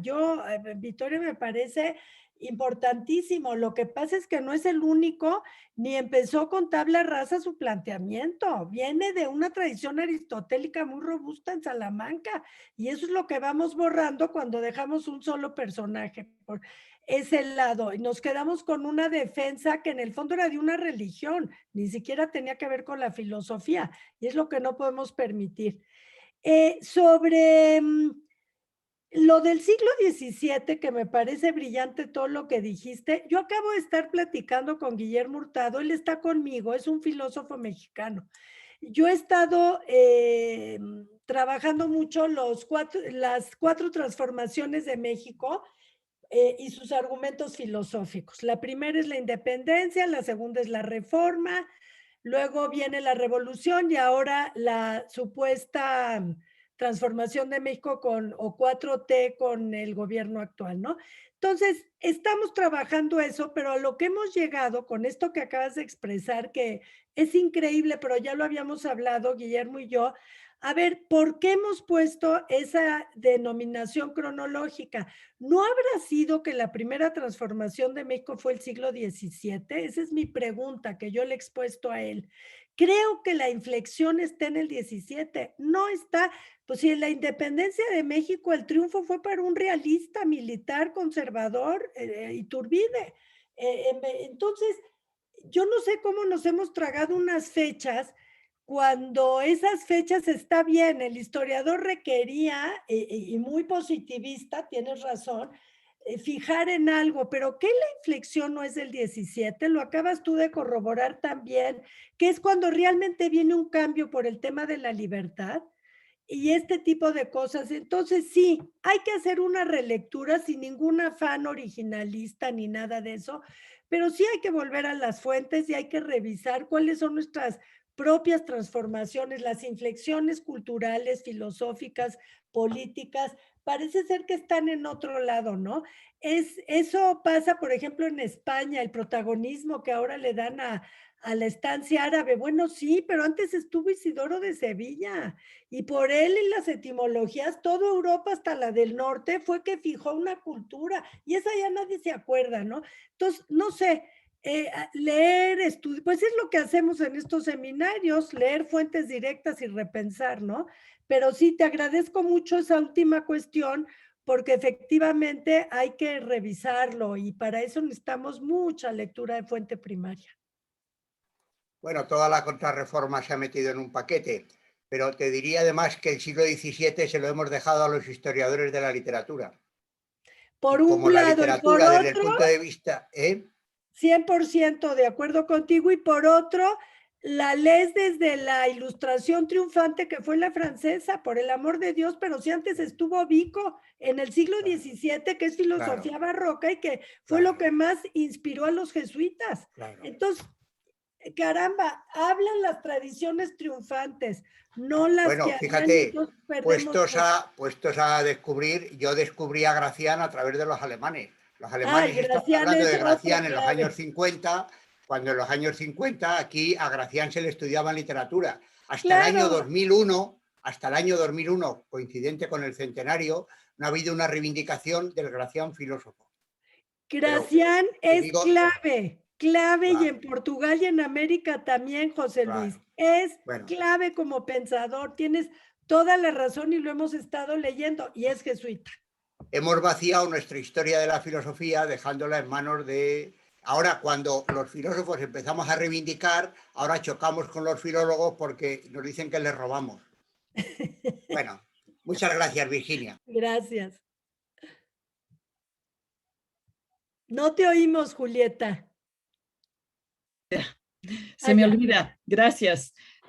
Muchas gracias a ambos. Ahora damos la palabra a Laura Soto, por favor. Uy, Laura, ya vi tu pregunta. ¡Qué alegría!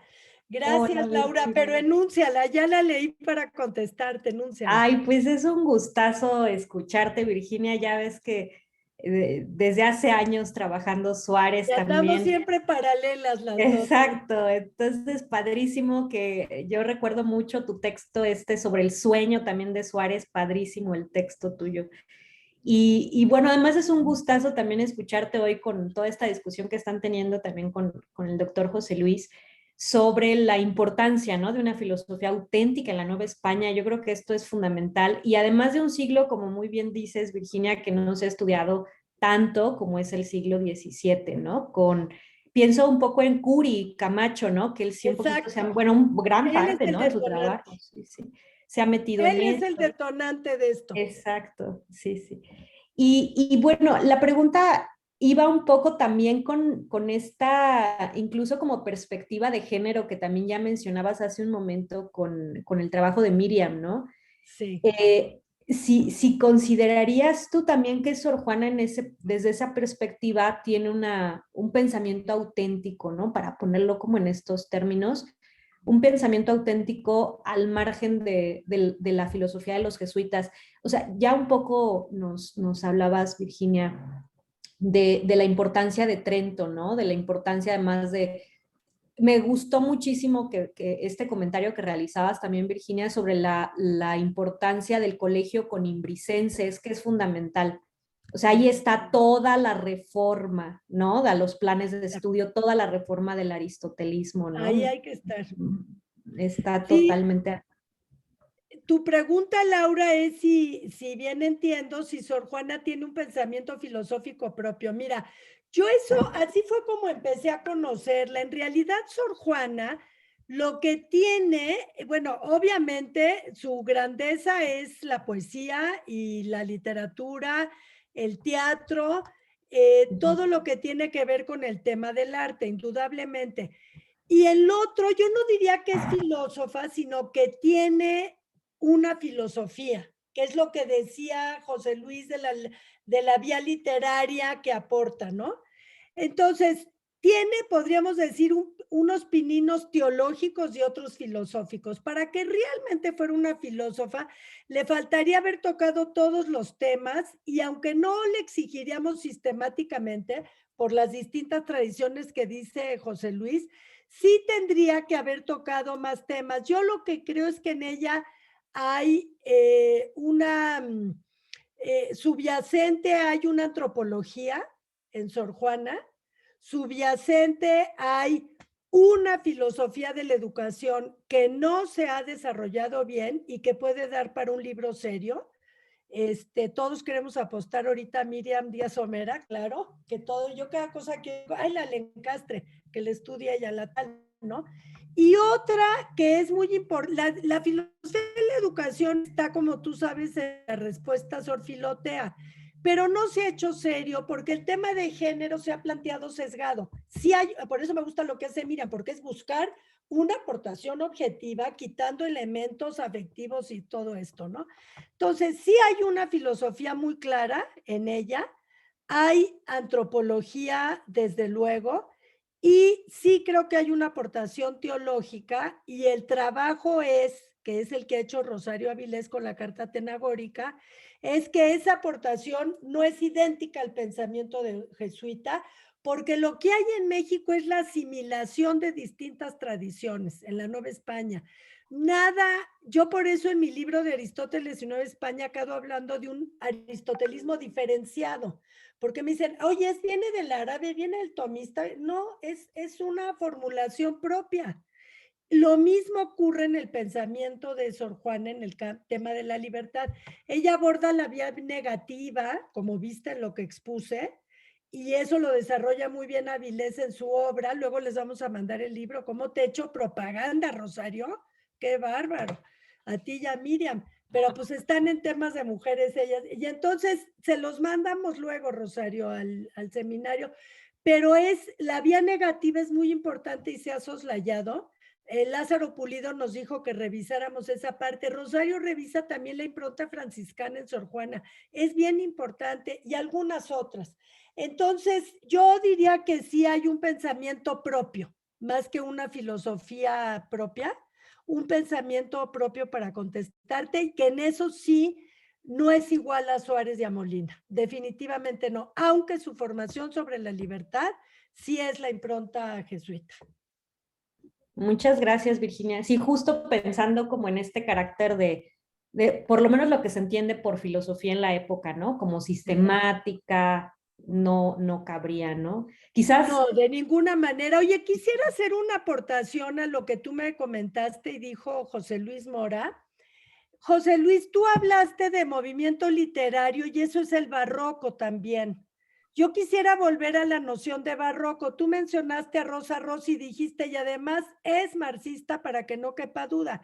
Yo te contesto con un marxista mexicano que admiro profundamente y ha dicho lo mismo, Bolívar Echeverría. Él dice que el barroco es lo que nos va a salvar, que es lo que acabas de exponer como cuarta tradición, como cuarta vía. Y es marxista total, para que tampoco quepa duda que el tipo nos apoya, de acuerdo. Porque dijo eso del barroco y enaltece a Julieta y a su seminario también. Muchas gracias. Bueno, a lo mejor la literatura no es solo lo que nos han dicho que es literatura. Exactamente. Exacto. Bien, Rosario quiere hacer un comentario. Adelante, Rosario. Gracias. No, pues primero quería felicitar a Virginia.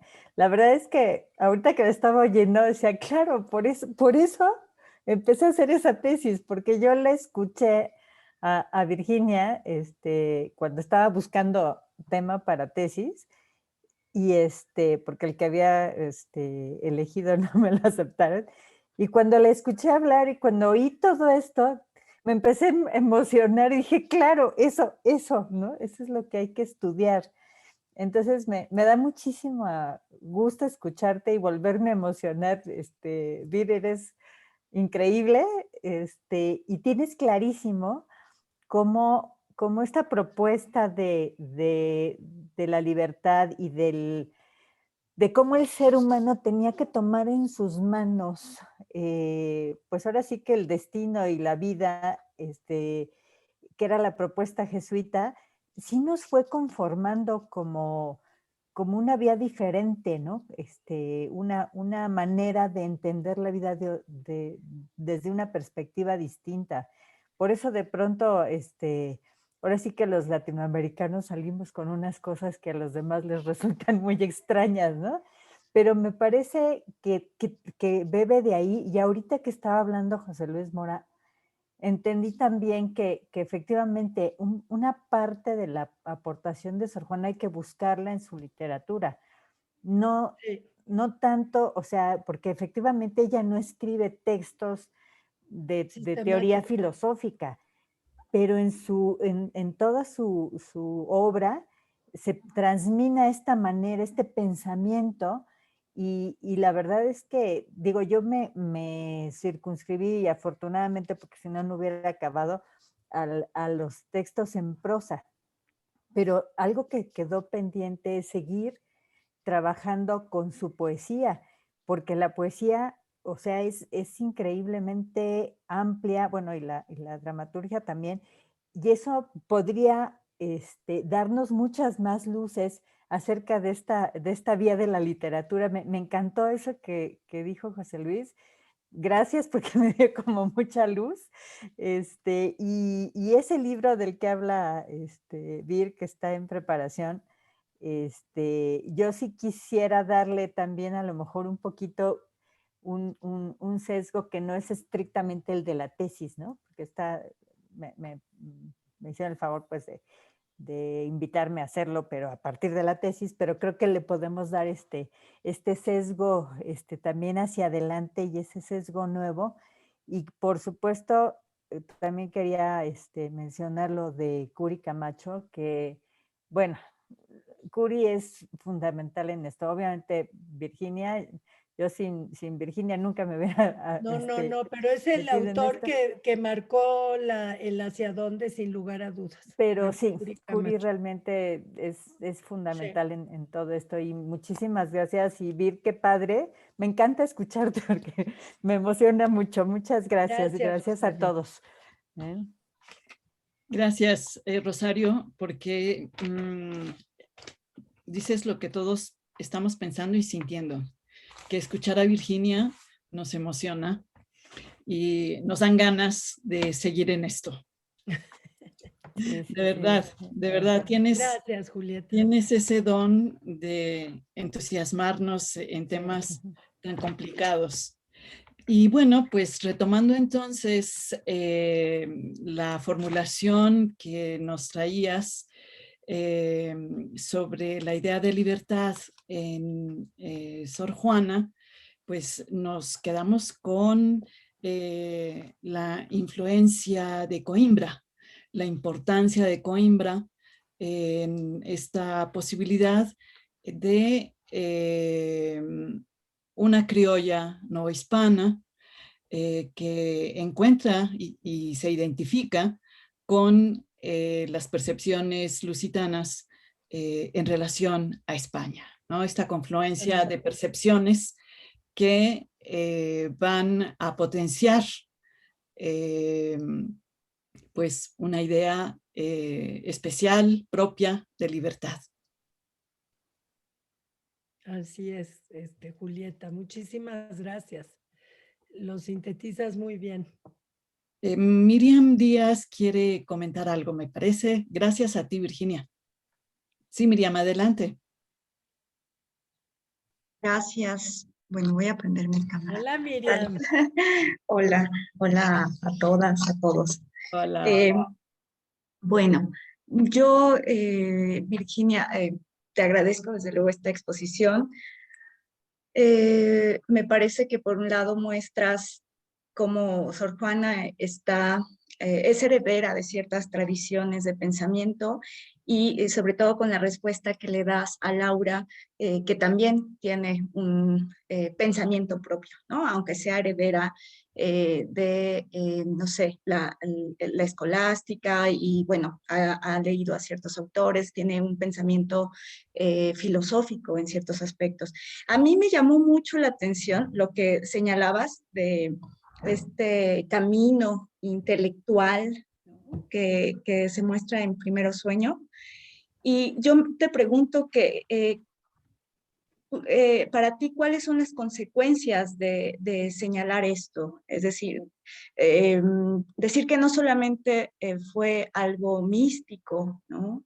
Que no solamente estaba, pues no sé, pensando en algo teológico, sino estaba emprendiendo un camino en términos intelectuales. Esa es mi pregunta. Y también esta pregunta la hago porque ya en otro momento, creo que lo había comentado con Laura, se suele ver a Sor Juana como alguien, una mujer extraordinaria, ¿no? Y cuando se habla de extraordinario, pues eso también lo podemos interpretar como si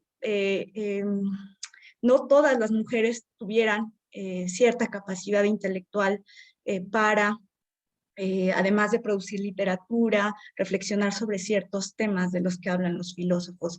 Y por eso yo me quedo con esta inquietud de por qué resaltar esta parte intelectual, si tiene que ver con los prejuicios de la época o por las lecturas que se han hecho de Sor Juana, o sea, de quién fue y como una mujer extraordinaria.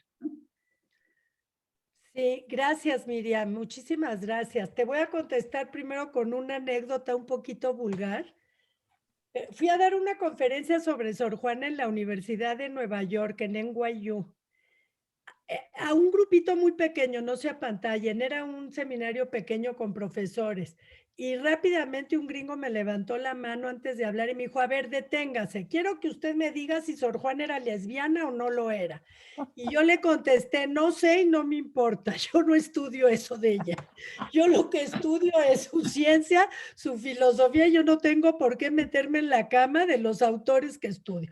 Entonces, esta anécdota que es vulgar, se tiene que aplicar al caso de Sor Juana, porque Sor Juana ha tenido gran popularidad, pero un trágico destino, porque a raíz del texto de paz, el feminismo le ha desviado la aproximación a donde tendríamos que verla, Miriam, y eso es por lo que yo hablo de su parte intelectual. No es que ella solo me parezca intelecto sin cuerpo, es que el cuerpo de Sor Juana lo han traído todas, pero nadie ha traído su mente, su capacidad, su investigación.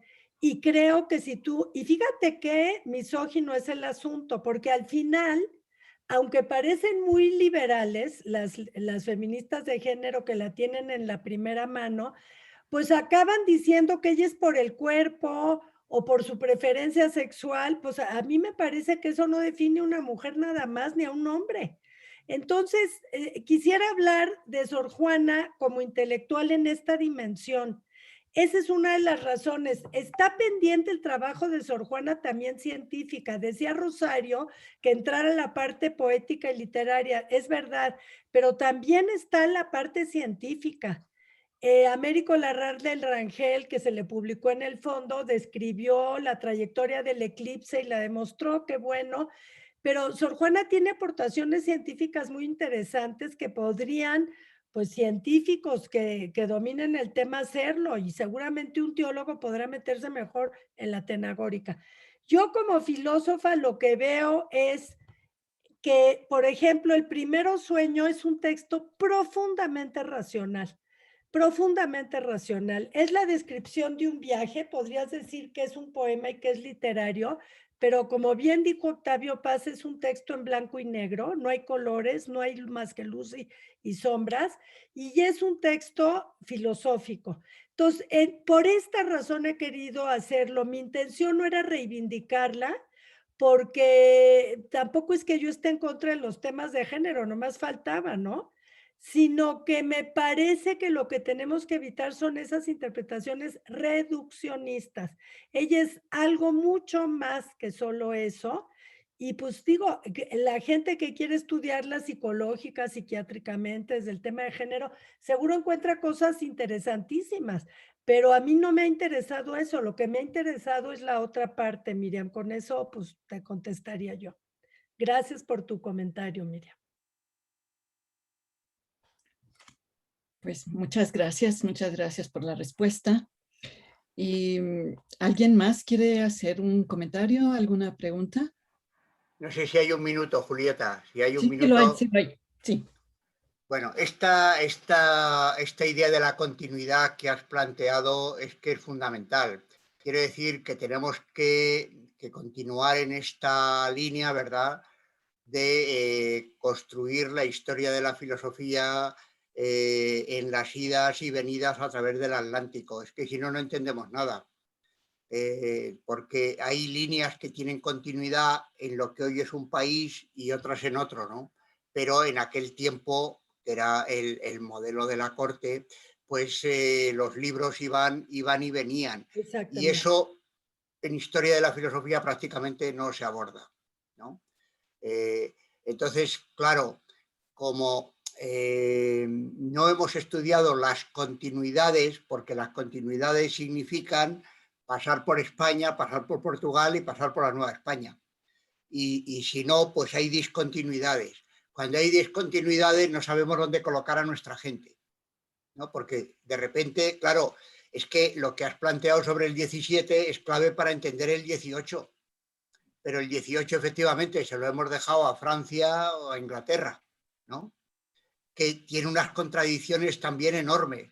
Me acuerdo en Nottingham, no quiero extenderme ahora porque esto es que nos ha sugerido tantas cosas, como ha dicho Rosario, y nos sentimos a gusto y eso es muy malo hasta ahora, pero termino enseguida. En el Museo de Nottingham, arriba, está ahí, sobre una máquina, está el lema de fuerte, rápido y unidos, algo así. Pero ese museo de Nottingham está sobre unas mazmorras donde metían a los presos que les llevaban en barcos a Australia en travesías de 7 meses y les mandaban a las colonias, ¿no? Entonces, claro, la racionalidad ilustrada y todo este tipo de cosas se ha quedado en la máquina, pero no han bajado 5 pisos a las mazmorras. O sea que, claro, esto es una cosa de pasada. Y la otra, que es más importante, ¿crees que en esta forma de este desarrollo de la escolástica, de estos pensadores de formación escolástica, quizá más bien, y entre paréntesis, llevas toda la razón en lo que has dicho sobre el uso que hizo el franquismo de esta escolástica? Hay un discurso de Serrano Suñer, que era ministro de la Gobernación, cuñado de Franco, a las tropas marroquíes en Ceuta, donde les vino a decir que Franco encarnaba los ideales universales de la escolástica de Salamanca. Bueno, Uy. se ponen los pelos de punta, claro. Bueno, entonces para los estudiantes de mi generación, pues va de retro, ¿no? Todo en un pack, como has dicho. La escolástica tomista, yo suelo decir que Santo Tomás tuvo la suerte de morirse sin saber que Franco iba a existir. Esto también es muy importante en historia de la filosofía, que hay que hacerla de atrás hacia adelante, aunque nosotros la miremos hacia atrás, porque claro, si identificamos a Santo Tomás con Franco hemos terminado, ¿no? Exactamente. Y así Está sucesivamente. bonito. Esto de pasada, ¿no? Por eso mi generación hemos sido de una torpeza enorme y yo aspiro a que los estudiantes de hoy aprendan a los 20 años lo que yo he aprendido a los 50, para que tengan recorrido en su estudio. Y yo creo que en esto estamos, ¿verdad? Y esta es una labor como esta de este seminario. Y muy de pasada ya, en esta evolución de estos escolásticos, veo una construcción de lo que hemos llamado la forma de pensar realista, que Zambrano llama realista, el realismo español en filosofía y poesía en la vida española, ya en México, ¿no? El año 39, ¿no? Porque es pensar con las cosas. O sea, que esta idea que tú has señalado de la libertad no se queda en la lógica del discurso, sino que atiende a las consecuencias que tiene el discurso sobre la realidad. Y este es un tipo de saber de la mediación que tiene bastante que ver con una forma de pensamiento oblicua que probablemente ha desarrollado más la novela que la filosofía, a quien atribuimos en exclusiva la forma dialéctica, que lleva a P o no P. Pero esta forma de pensar con la realidad cotidiana, ¿verdad? Tiene en cuenta los principios de la lógica, pero tiene en cuenta que lo que llamamos realidad no es simplemente un reflejo de los principios de la lógica, porque no es cierto que en la realidad se dé P o no P. Y eso requiere una visión oblicua. En fin, esto nos llevaría a toda una forma de pensamiento que no se reduce a la razón positivista o a la razón científica en el sentido positivista del término, ¿verdad? Y que no hemos estudiado, porque probablemente esto es buena parte de la forma de pensamiento de lo que llamamos pensamiento latino y que simplemente hemos mandado al desván del olvido.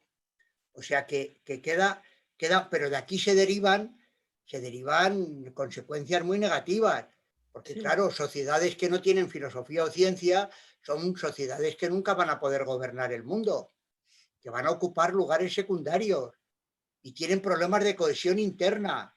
O sea, y se derivan consecuencias, como hemos visto, muy negativas, ¿no? Así que yo, escuchándote y todos los seminarios, las sesiones de seminario, yo creo que estamos en la línea adecuada y que hay que continuar con los estudiantes jóvenes en esta línea, que no significa dejar de leer a los clásicos de otros países, sino ubicarlos correctamente. Porque a lo mejor a Hegel, cuando se le saca de la tradición alemana y se le coloca en la tradición mexicana, no juega el mismo papel. Y sin embargo lo hemos traspasado miméticamente, por citar uno, o Heidegger o quien sea, ¿no? Claro. O sea que está muy bien Hegel, pero cuando lo traspasamos de tradición hay que ir con mucho cuidado a ver qué consecuencias tiene. Porque alguien que a lo mejor juega un papel muy progresista, digamos así, en su tradición, resulta que se convierte en conservador o reaccionario, lo que sea, por citar un ejemplo, ¿no?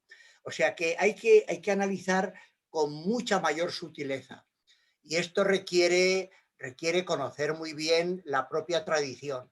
Y lo que sabemos es que la propia tradición, nuestra tradición es compartida y que no se puede hacer sin Portugal, sin la Nueva España y sin España, etcétera, ¿no? Y por ahí yo creo que esta es una línea que va a tener efectos, que está teniendo ya efectos muy positivos, ¿verdad? Y que nos va a llevar a una reconstrucción de nuestras sociedades, etcétera. Pero las facultades de filosofía de las universidades tienen que saber dónde ubicar las cosas. No simplemente hacer mimetismo y, Claro, bueno, perdón, claro, tarde, ¿no? claro. Todo esto es a raíz de tu intervención, ¿no? Lógicamente. Muchas gracias, José Luis. Cierras redondo. Nos Gracias. dejas el hacia dónde. Muchísimas gracias. Qué suerte que hayas estado aquí. Sí, sí, totalmente de Gracias a ti y acuerdo. gracias a vosotros, por favor. Gracias. Gracias, José Luis. Hay una participación más, Virginia, ¿la tomamos? Tomo ese ya porque yo tenía clases a las 2. Ya son 2:05. Gabriel Argenis, Muchas gracias. que sea breve, por favor. Sí, trataré de ser breve. Nada más reafirmar la referencia a Bolívar Echeverría, porque sí, justo él le da mucha relevancia al siglo XVII, también en específico a la compañía de Jesús y a la parte teológica, y correspondiendo con el comentario anterior, poniéndolo de frente a lo que él llama diferentes etos modernos, un realista, un clásico, un romántico. Pone el etos barroco. Y una igual corrección de una pequeña, pido una corrección a una deducción que hice. Esta opción que hace la Compañía de Jesús y también Sor Juana en lo humano hacia la libertad, hacia el libre arbitrio, frente a la gracia divina, implica un igualitarismo, o sea, dado que todo humano tiene este libre arbitrio, es posible que actúe para conseguir el bien, ¿no? Para actuar o actuar en libertad, porque me parece que eso contrastaría, ¿no? En una noción donde la gracia divina tiene preeminencia, ¿no? Porque no todos, ¿no? Solo hay quien Dios. Muy buena tu pregunta. Primero, Gabriel, gracias por lo que dices de Bolívar Echeverría. Es un hallazgo. Ningún lugar que hable de barroco podría omitir sus aportaciones. Yo he tenido la suerte de haberlo encontrado hace muy poco tiempo, durante el principio de la pandemia, y vorazmente me dediqué a leerlo todo. Para mí ha sido importantísimo y era un hueco que yo tenía. Eso sobre el tema del barroco, Gabriel, gracias. Sobre lo otro, sí, y sí, te voy a explicar. Ya el cristianismo de suyo tiene, no voy a decir que de facto lo haya logrado, pero tiene la pretensión igualitarista. Los hombres desde la epístola paulina son creados imago Dei, y dice San Pablo, a partir de ahora ya no hay judío, ya no hay tal, todos son iguales, ¿no? O sea, la pretensión del igualitarismo cristiano es indudable, pero antes, Gabriel, ese igualitarismo, antes de esta inflexión, era la igualdad siempre con la adhesión al plan divino. En San Agustín era, todos proclaman la ley natural. Agustín de Hipona, Tomás de Aquino y después los jesuitas. Pero en el caso de Agustín de Hipona, la ley natural es algo extrínseco y la tarea humana es adherirse a ese plan. Es miméticamente muy fuerte. En el caso de Tomás de Aquino ya incluye, ya te dice que es interna en el corazón humano, ¿no? La ley natural es racional, ya tiene un avance. Lo que pasa en los jesuitas, que sigue siendo igualitarismo, pero ellos introducen, y me parece que esta inflexión es aristotélica, el tema de las convicciones profundas. La vuelta al sujeto que habla Lázaro Pulido es volver hacia la interioridad, pero con el tema de las profundas convicciones. Aristóteles nunca habló de ley natural. Esa es una aportación cristiana y de los estoicos. Aristóteles habló de convicciones profundas de los pueblos. Y cuando se pregunta, bueno, ¿y quiénes van a decir lo que es lo recto y lo bueno? O los más sabios, o los más viejos, o la tradición, que es la que ha venido a lo largo del tiempo en una cultura. Entonces, este es algo que retoma Suárez, muy importante, aunque sigue con el tema de la ley natural, le mete mucha más variabilidad cultural en razón del contexto y las tradiciones de los pueblos. Yo creo que esto se formuló en México, es que el descubrimiento de América, como dice José Luis Mora, es el detonante América, porque te encuentras con formas de racionalidad absolutamente distintas. La tradición medieval ya sabía de otros credos y de otros pueblos.